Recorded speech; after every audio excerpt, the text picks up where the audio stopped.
title of prince and forced him out of his Windsor home, seeking to distance the royal family from Andrew over his links to the Jeffrey Epstein scandal.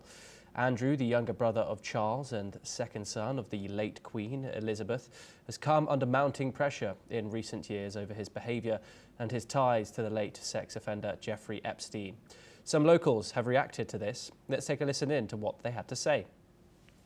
I feel like Armani is one of those names that everyone's heard of. You know, sometimes smaller brands in countries people haven't heard of, but you've got Emporio Armani, the other shop around here somewhere, but all the Armani brands, it's a staple brand across the world that's built, such a lasting legacy. So, good for him, good for his family.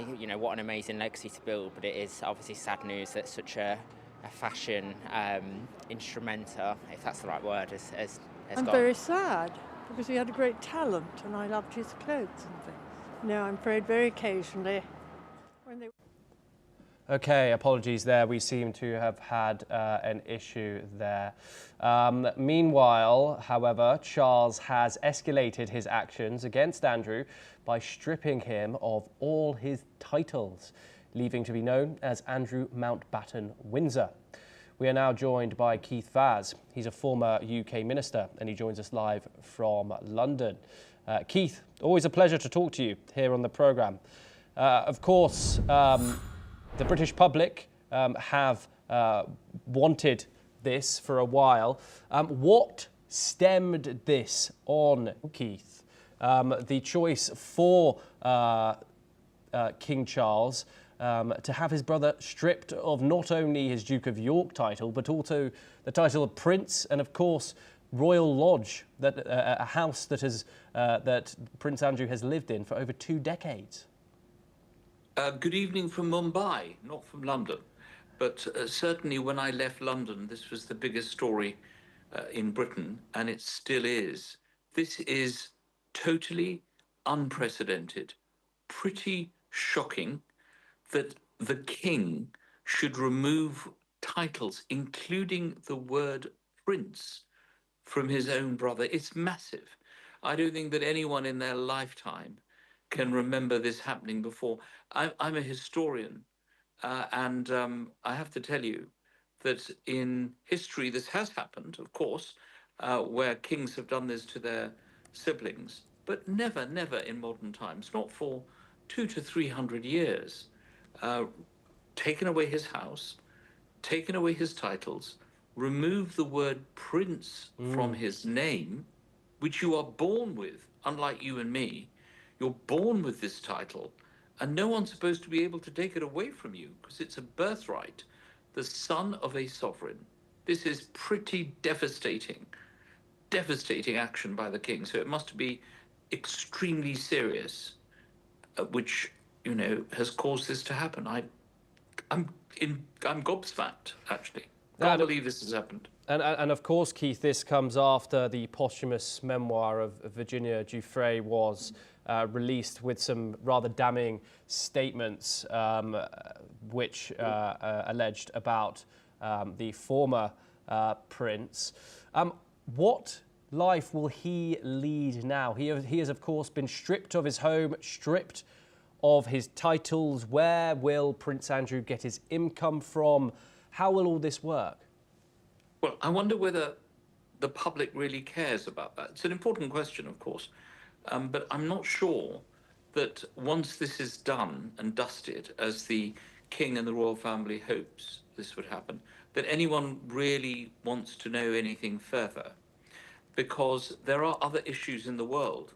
And as you know from NewsX World, issues going all over the world, the Middle East, Ukraine, what President Trump is up to, so much stuff going on.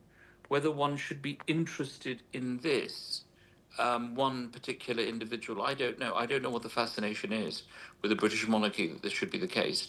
But clearly, his brother will now look after him. He's 65 years of age. So, some people start their careers at 65. It is worth now pausing and I suppose letting them get on with it, because they are people with the resources to sort this problem out. I think they probably feel they should have done this sooner. This is my view. And now that this has all come out in this book, as you say, they had to act much, much more quickly. But he's not the only one who has been, affected by the Epstein issue. So has Donald Trump. So have other people. Lots of people's names are in the books and in the correspondence. So from that point of view, he isn't the only one, but he's, I suppose, the only one who is eighth in line of succession to the British throne. Obviously, eight is a long way down the list. If you go beyond three, then it's very hard to imagine anyone becoming a monarch after that. But he's still in line to the throne, should that be the case. Pretty shocking, and I think that King Charles will want to move on from this in a rapid way, and by going to Sandringham, so he's not staying in London. He's going to Norfolk, and the estate is very big. It's private. It's a private estate, not paid for by the taxpayer. I suppose that removes this element that the taxpayer is paying for it. Yes, and Keith, finally, how does this scandal and the outcome of it fit into the broader perception that the British public has on the royal family post Elizabeth II? Do you think this is to Charles's benefit here? No, I don't think it is, because once you take away a title like Prince from someone who is born into that position, what that means, as far as I can see, is that you undermine the mystique of the monarchy itself. Of course, they regard it very much as a birthright, tracing their right to be there, divine. I mean, if you remember the coronation just a few years ago, I think 3 years ago, 2 or 3 years ago, you will know that they derive their right to be king or queen from God. This is a sacred thing that they have. So you take away the mystique, and you think, who's next? Who could have their title removed? It is going to dent the monarchy considerably. I think that Queen Elizabeth II was very fond of Prince Andrew, very fond. I think people regarded him as the favourite son, as with all siblings, there's obviously going to be rivalries, but the king has acted in the interests of the country. I think the country wants this. I think Keir Starmer probably said this to him the last time they met. Who knows, because we don't know the full facts, but from the sources that we've seen, he's trying to draw a line under it, but I don't think that this will happen. I think this will undermine the monarchy. I'm a monarchist, but probably the monarchy has grown very big with cousins and uncles and aunts and all this kind of stuff, and I think the public probably feel that it's a bit too big. But King Charles has acted. He's done it not just in his name, because the statement did say the king and queen, as if it's both of them. I don't think I've seen a statement from the Queen saying the Queen and the Duke of Edinburgh. I can't remember. But there's no doubt that Andrew was very special to Elizabeth II. She has sadly passed, and now it's up to Charles to do it. And we don't know what other pressures he's under. Maybe there will be a reconciliation now with Prince Harry and the Duchess of Sussex to show that, other people are going to join the household. But who knows? It's a very interesting story, and obviously one that is gripping the imagination of the British people. Yes. Because the British people love the monarchy, and therefore they're very concerned about it. Yes, indeed. Keith Vaz, thank you very much. It's always a pleasure to have you on the programme and to talk to you. We now move on once again, and we move over to the Middle East. And unexploded Israeli bombs continue to pose a deadly threat in Gaza, leaving residents living in constant fear. Many Gazans returning to their homes after displacement have encountered bombs, grenades, and even stray bullets that failed to detonate during airstrikes.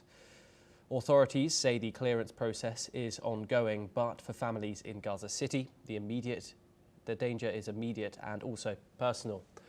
Children have already been permanently injured by these remnants of war, highlighting the long-term risks faced by civilians in the region. Let's take a listen in to some statements from people in the enclave. أنا قاعد بروح لأنا قادر أطلعه والجهات المختصة بروح للدفاع المدني، الدفاع المدني بقول له مش اختصاصنا، بقدر أروح على البلدية، البلدية بقول لك هذا مش شغل. طب أنا لمين أروح؟ لمين أشكي؟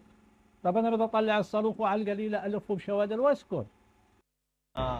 كنا ننصب خيام والولاد راحوا يجيبوا وش للنار، يعني خشب ونيل وكرتون. بعدوا عنا ب 10 متر، يعني خشوا بعيد عنا 10 متر عن الخيمة. فجأة واحدة لقينا الولاد بطيروا. صار الانفجار، ما فكرناهمش اولادنا، بطلع لقينا لما طلعوا اولادنا، بطلع على كل واحد في مطرح معلق، واحد على السياج، واحد هاني معزقين، 5 تنفار هم. وربنا الحمد لله رب العالمين سلمهم. الانفجر فيهم مخلفات الكيان الاسرائيلي وكانوا جنب الدار، والوضع بقول لك الصفر تحت الصفر، صعب صعب صعب للغايه يعني اطفال هذول وايش ذنبهم لا مؤاخذه، يعني بيلعبوا لا بيعرفوا هذا من مخلفات الكيان الاسرائيلي او بيلعبوا ما تسمع الانفجار، وكان وضعهم صعب صعب للغايه. And that's all that we have time for this hour. Keep watching NewsX World for more news updates from around the globe. Thank you.